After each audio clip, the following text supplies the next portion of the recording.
from today forward, it is no longer legal to buy, sell, or transfer a handgun in Canada.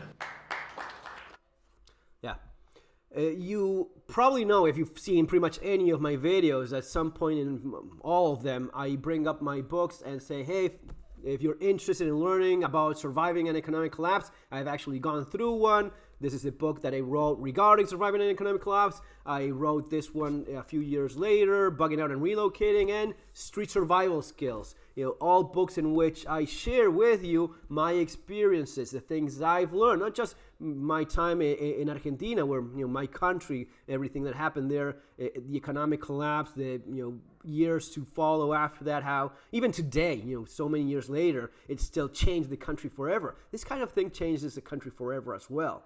Now, I promote my books, of course, because where else would I do that other than in my channel? If you're watching this, you probably are interested in learning about these things, so that is directly linked to what you're interested in. Now, if you've bought any of my books, you hopefully follow some of the advice. I strongly encourage you, I strongly suggest. This is what you're seeing right now. If you bought any of my books, if you've seen most of my content, I've always been very emphatic about you need to get certain things right now. You need to get your handgun right now, because tomorrow may be too late. Today is that tomorrow. Today it's too late for you if you're in Canada. All right, that's the point. And I've lost count. I'm seriously saying I lost count of how many times over the many years I've been in the survival and preparedness community, I come across people, oh, but buying a gun is expensive, especially outside of the United States. Buying a gun is expensive. I have to do paperwork. I have to fill up papers and send them and wait.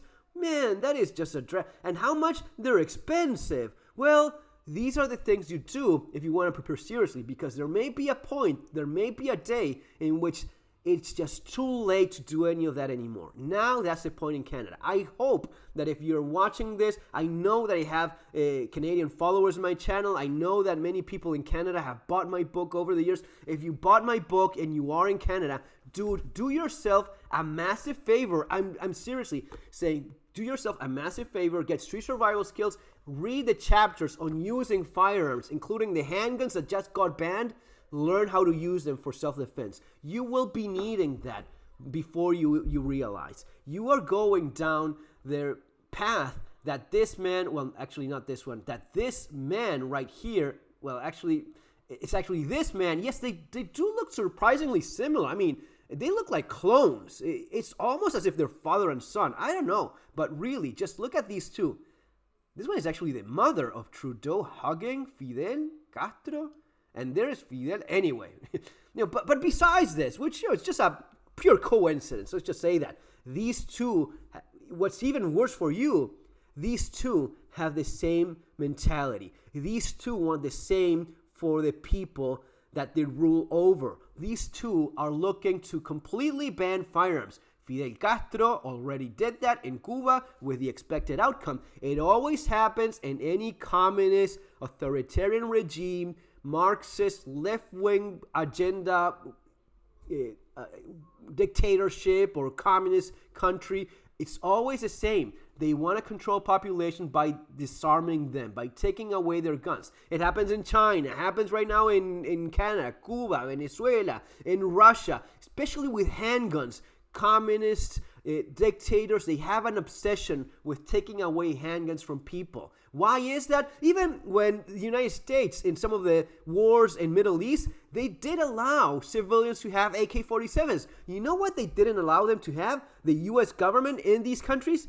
Handguns. Because the handgun is the key piece of resistance of any country. If you have handguns, it's something that can be concealed. It's something that allows you to get close to the regime, to the actual people that are enslaving you and take action. Now, with a long gun, that's a lot more difficult. The long gun is the kind of thing that a soldier would use. Now, the handgun is the kind of thing that resistance use. And that's what they don't want in these countries.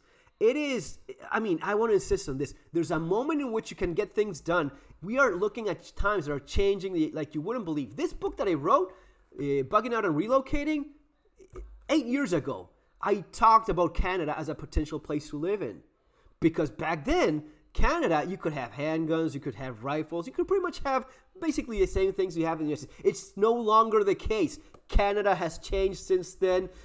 New Zealand has changed since then. It's no longer the case. These countries have fallen to communism, have fallen to the Marxist idea of giving up your liberty to the regime, to the government. This is exactly what the Second Amendment warns you about. The Second Amendment is not about hunting. It's not even about self-defense. It's about a population capable of standing against a tyrannic government. That's the only reason why the Second Amendment exists. It doesn't give a damn about sport shooting, duck hunting, deer hunting, or any of that crap. It's not even about the self-defense as an individual. It's about self-defense of the entire society against a tyrannic government that is oppressing them. That's the soul of the Second Amendment. A lot of Americans don't even understand this. I've seen entire shows, documentaries dedicated to the Second Amendment by Americans that don't even get this. So I know that sometimes I come across as you Latino know-it-all. No, it's not that I know-it-all. It's just that I've gone through lots of other things that many people haven't had to endure in their lives. I've seen enough crap to see these things time and again and get good at detecting them. This is not ending well for people in Canada. You're talking about a man that has a fixation with this kind of government, with this kind of leader. That's what he wants to be. Besides the coincidence of how they look or not, I don't know the personal life of this woman. Don't give a damn either. I do know what this guy is doing right now in this country, and it is concerning. Prepare while you still can. Do the things I explain in my books and in my channel as well. Oh, the thing is this, guys. I've had this channel for over 10 years. It's a lot more easy for you to just get the books and read them than go through 10 years of YouTube videos and try to find exactly where I say which thing. But stuff like getting don't you even have a passport? Could you have possibly gotten a second citizenship? You just never know how things will end up. Throughout history, mankind has always moved around depending on how things are. It's always been that way. You look at migrants, illegal or legal, doesn't matter. Why is it that people move? Because they have nothing better to do that weekend? No, because most of them don't have an option. It's either moving or living in conditions that are no longer acceptable. Sometimes you're talking about even having your life at risk. You see it in impoverished countries. You see it in countries that are going through war. They're going through famine. They're going through poverty for whatever reason. But this may end up being you one day. With this kind of leaders all across the world right now, you think anyone can raise their hand and say, this will never happen to me. You just never know. You just never know, so you want to prepare where you still can. If you could have gotten your handgun in Canada, man, that is a shame if you haven't got that already. If you can get your second citizenship, your passport, I insist so many times about this so much. I hope that some of you are listening and paying attention. And for the rest of the stuff, the gear and supply, I don't talk a whole lot about. I don't have like sponsors regarding specific crap that I'm pushing all the time. Like you need to buy yourself this specific handgun. This is the best in the world. Everything else is shit. I don't do that. I don't do that in my channel or in my books or any of it. But there's certain things, there's certain steps, there's certain things that you want to work on right now. Physical and sometimes in terms of networking, of traveling, of learning things. You want to do it while you still can because tomorrow it may be too late. Okay? See you on our next video. Have a great day.